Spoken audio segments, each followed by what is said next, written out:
Russo's brand, where pros are pros. And the Freebirds, the thing about the Freebirds that stood out the most is because they used to wear the Confederate flag gimmick on their face in one of the, I want to say they did it with the Road Warriors. They had it painted on their face with the Road, but I don't know how many times they did it.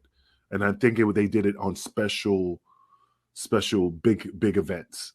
But they definitely had the jackets all the time, or most of the time they had the Confederate jackets, which was nothing back then. It was just almost like like Dukes of Hazzard that was always associated with it. So it was not at that point it wasn't even like a negative thing. Really, it was like, oh wow, it's pretty cool. They got the Confederate flags, but they definitely hyped it up because they were a little racy with some of the stuff that they did. I think Michael PSA's kicked it up a notch. If I remember, he had like a Ric Flair type of robe gimmick that that it was pretty massive.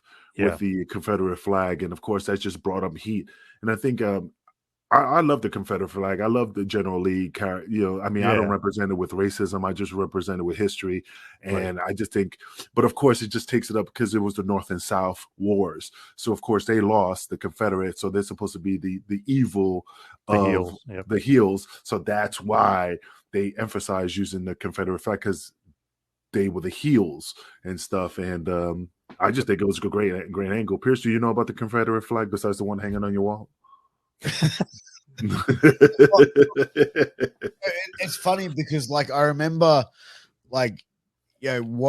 seeing stuff about the Confederate flag, meaning there's a negative connotation to it. And then I remember watching when the Dudley Boys debuted in WWF and Bubba came out with the bandana.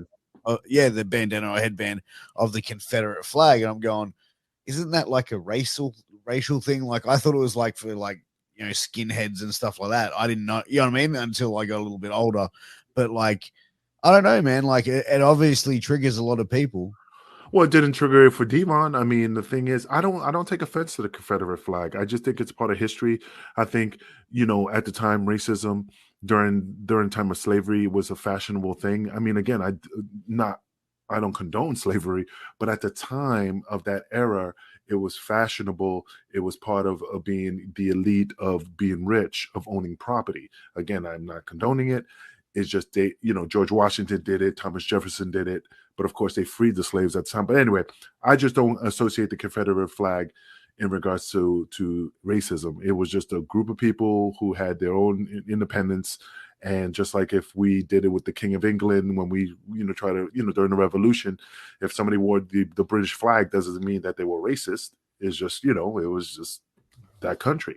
So anyway, but we'll go off topic. I'm just saying that I think that's what amped up the Freebirds, is to give them an extra oomph, was to have the Confederate flag, and especially with Russo's brand, where pros are pros.